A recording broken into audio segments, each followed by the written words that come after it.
Good evening, everyone. My name is Chris Solomon. I'm the State Director of Rise Nevada. We are an educational issue advocacy organization that trains political students to fight for college affordability, students' basic needs on campus, as well as mobilizing student voters. Last week, Wednesday, from 10 to 2, what we intended to have was a fun, engaging training to train 80 plus students, volunteers, along with our staff, on the intricacies of organizing and issue advocacy. It was a political organizing training. Halfway through, it was disrupted by a mass shooting by the individual that has now been proclaimed dead by the police, and we've had enough of this. What we intended to do was ensure that college students and youth were prioritized in everything that they needed, all of the resources they needed to become players in this state, to put the thumb on the scale for policy when it comes to issues that they are passionate about. And throughout all of this, we're still shaken up. Obviously, we've had to work on logistics since that training, but enough is enough. The reason why we do focus on this work is because as youth and as students, we think that we get paid too much lip service. Gen Z is the generation that has had their parents struggle through the recession and on the verge of adulthood had to deal with the pandemic, all while dealing with a very, very broadened culture of violence. We are told that we are not experienced enough to be at the table when it comes to decision making. We are told that we're not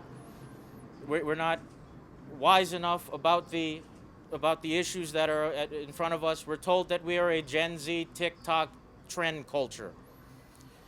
But I think, as I've mentioned, we're experienced enough. And with the students that we have behind me who were there, who can share their stories, they will let you know that we are prepared to take action in this state. One of the people that I want to introduce who was there is a veteran. He's also a UNLV student. His name is Hunter Kane. It was because of his composure and because of his experience in combat that I felt composed throughout the entire training. And he and my national director stood right there at the door to make sure that nobody could get in, as we heard indiscernible noises and banging throughout the entire training and during the lockdown period. So Hunter, if you could please come and speak. Thank you, Chris, and thank you, everyone. My name is Hunter Kane, and as he said, I am a proud Army veteran and proud UNLV student who's supposed to be graduating next week, actually. I've always been told that one of the first things you have to do to solve a problem is admit that there is a problem. We are living in a culture of violence. Too often we're looking, for those aggressive answers, those violent answers, and it's not something that's inherited, it's something that's taught. I've spent the better part of a decade in the Army serving overseas in combat zones, and never once have I thought that I would have to use the same experiences here in the college setting. It's a little bit disturbing. So I think one of the things that everybody keeps asking is, what can we do? So this is a call to action. And one of the things that I would love to do is, personally, I will be running for public office in 2024. I'll let you guys know what it is here pretty soon, hopefully. At the same time, what I wanted the call of action to do is to challenge every student to run for public office. What can we do? We can allow the older generations to say thank you, but we got it from here. Obviously, you can't solve the problems. We can. We know what we can do. So I want to challenge everyone. His email, Christians, is christians@risefree.org. Literally send him a quick text, send him a quick email, and just say, I will run. Or just say, I will, support a campaign, or I plan to vote. And one of the things that I want to be able to do is we will find ways to help you. We will get out there with you to teach you how to run for office. We will help support campaigns and do everything possible, because obviously our current leaders are the ones who can't do it right now. So if anything, I want everyone to remember, especially if you're hearing my voice right now, what is that old saying? The people's voice, power to the people. It's one of those easy, simple things. And I thank you, Chris. Thank you. Another individual that was there that volunteered to help us out is chair of the Nevada Forward Party, Cesar Marquez.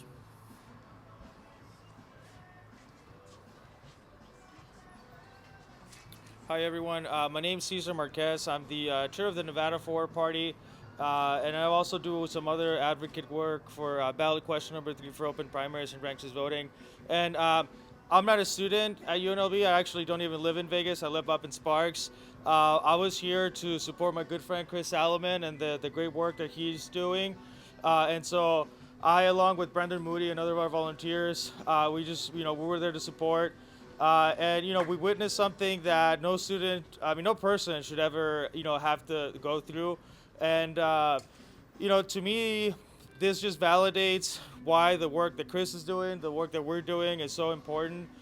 Because unless we change the system, unless we introduce, healthier competition so that our legislators are able to collaborate and get things done, then, none of these things will get done, right? And you can talk about gun reform, mental health, the crisis of young boys and men, or any of these issues. But unless, we change the system and how we elect our legislators, the outcomes are going to keep being the same. So, I want to give a huge shout out also to Chris and Hunter, as he said, and Brandon Moody, some of the veterans that were there, because like Chris, they gave me the confidence and the composure to be able to, look at these students and tell them that it's going to be okay and actually believe it. And so I also want to give a huge shout out to the Metro Police, the SWAT team, everybody that did everything possible to get us there safely. We have, huge amount of gratitude to them and everybody that worked to get us out. Thank you. Sorry. We also have several students who attended our training that are here with us, and I definitely would love for them to share their experiences with you. Starting up first, let's have Ms. Zena Haji.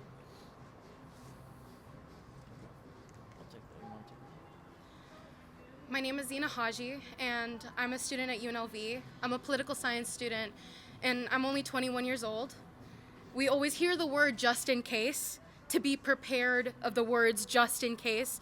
I remember doing active shooter drills in high school because of the words just in case.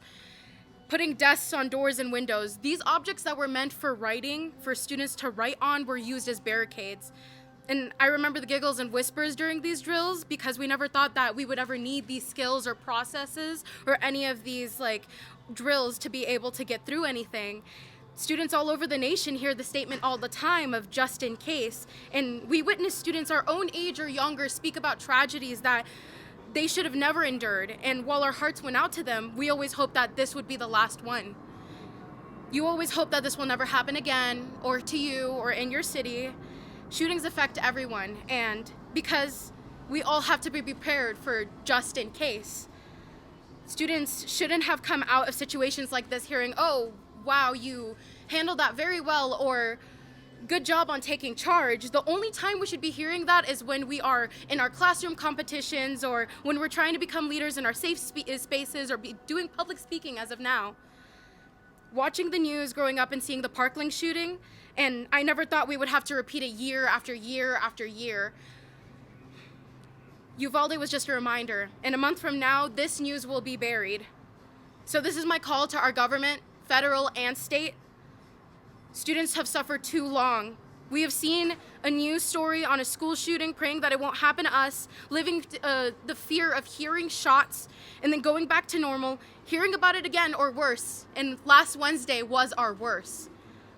It was our worst scenario, and we should have been able to focus on finals, to focus on the next semester. And personally, I'm scared of the next semester. And the only reason I should have been nervous about next semester is if I'm gonna have hard classes, or if I'm going to even have any classes at all, instead of worrying about being able to be on campus, or to live on campus, or to be able to go to the student union and host any events.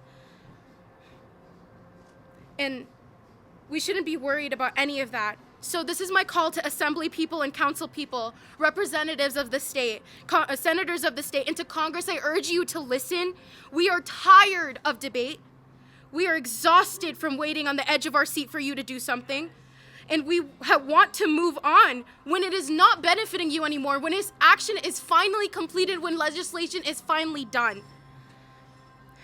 We are tired of experiencing these tragedies. We are your constituents. Hear our voices. Those who feel ready to do something about it, fight for it, and let your voices be heard. lobby with anti-gun groups, go to political events, send your voices through emails and calls to your representative, vote even if it feels hopeless. Because right now my generation feels hopeless with voting. And that we should trust our government. We should be able to trust our safety in our government's hands. And the fact that we had to even endure any of that is completely insane. This is your right to vote. Join us as we call to action, give people a place for their voices to be heard. We have heard this speech over and over again by different voices and different people. So let's make sure these thoughts and prayers are turned into action and legislation. Thank you. Woo. Woo.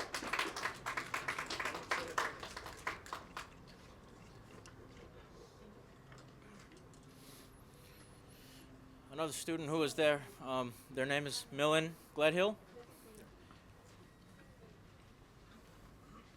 Hello, my name is Millan Gladhill. My friends call me Mac. I'm a political science and film student at UNLV.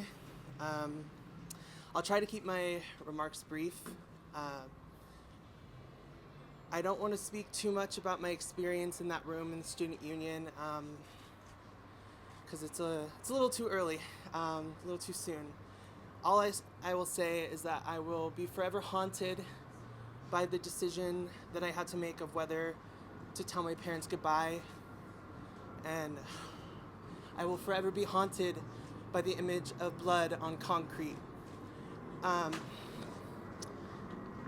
Secondly, I would like to say that I'm here not as a representative of any of my employers or organizations that I'm a member of.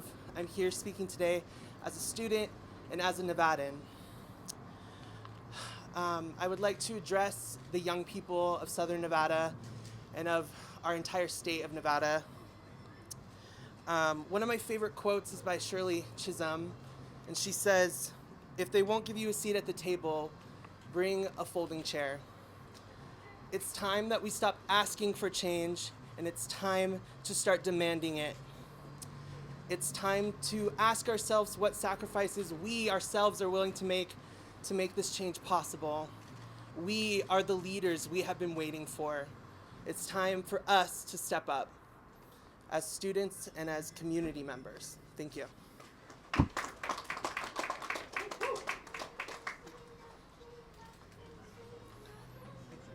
If it wasn't for these folks, again, this training wouldn't have necessarily happened. We have political science students, we have students from such a multidisciplinary background in their studies right now, and this is one of the great things. But the president of the UNLV Political Science Club was also there with us, and his name is Mohit Pandey.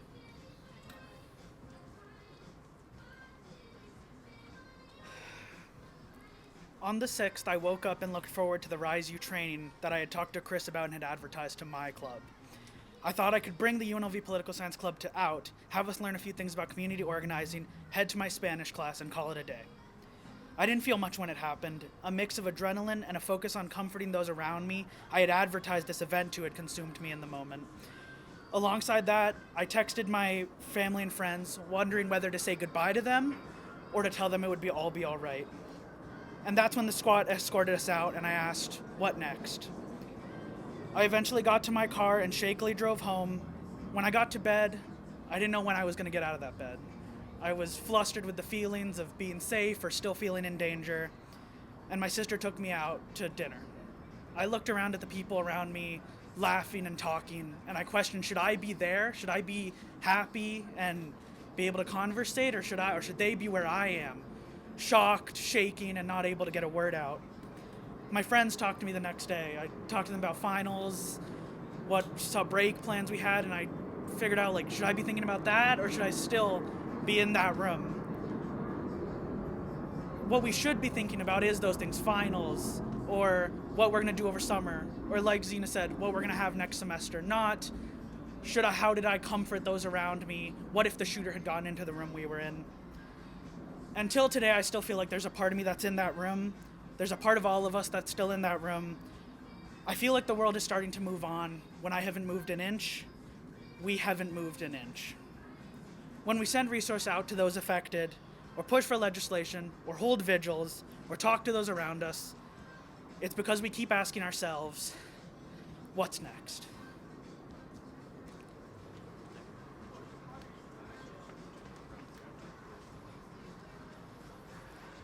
lastly, we have, before we get into some of the community partners that we have Amanda Hansen, who is from the College of Hospitality that attended our training. Hi.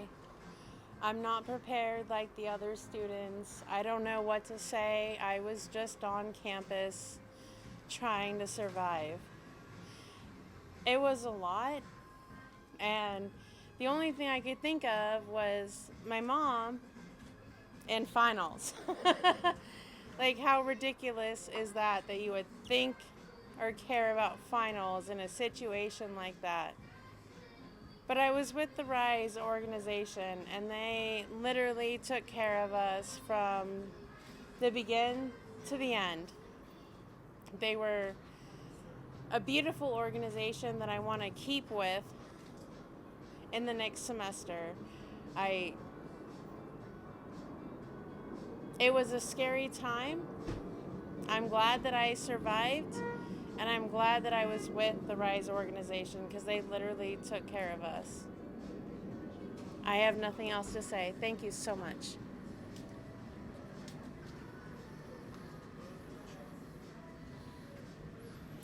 And finally, I'm so grateful for this gentleman's presence here. It means so much to me. As a former member of IBW 1245, 357. no, me. Oh, you are. Yeah. I am proud to be in solidarity with Assemblyman Carter. The fact that he cares so much about the youth to be out here tonight speaks volumes, and we just appreciate everything that he's done, and for him to be here is great. So, Assemblyman Carter, thank you so much, sir. Thank you. So I'm Max Carter, Assembly District 12 up on Sunrise Mountain. I'm an East Sider through and through, born and raised on the east side of Las Vegas. And I had one of my constituents call me last Thursday, and I say constituent, he's a friend, a true friend. Emer Sapitas, back here, he was there with RISE, and he told me his story. And it took me back to a time in 2007 when my wife's bird shop was robbed up on Nellis. And she spent 15 minutes with a bullet in her shoulder under the desk in the neighboring upholstery shop, trying to convince the owners of that shop that their machetes did not match the guns that were in the neighboring shop. She spent 15 minutes with 9/11 on one thing, and I'm sad to say it was my best friend because my phone was off on the other side before the police got there, and she thought she was okay.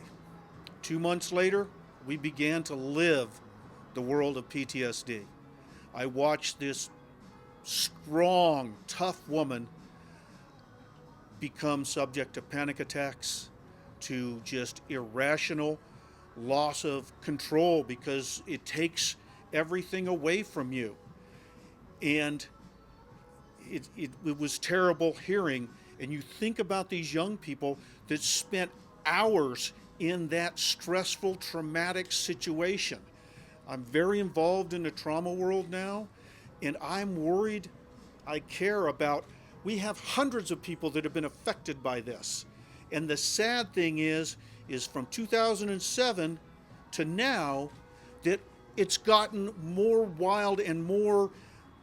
Our gun laws have gone down. In 2015, they took away the blue cards, which was just a very, I won't say very effective, but it was a registration that at least tracked firearms. That was taken away by the legislature and the governor in 2015.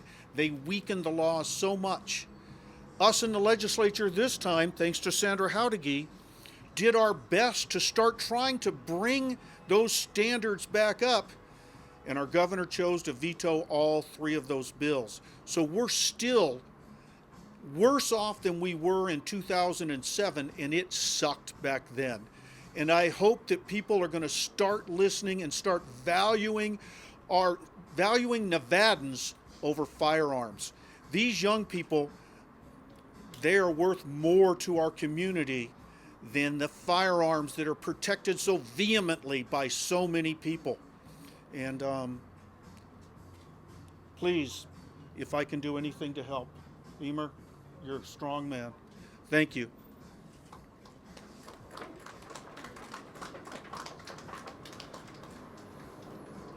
Thank you all. I mean, again, it's been a very rough week, but now we're going to go and make sure that these folks are taken care of. We have a bunch of partners from all across our community that are here, that are going to be here to provide supportive resources for our students, and we're going to go enjoy some waffles and coffee now, and I think we deserve it. So, thank you all.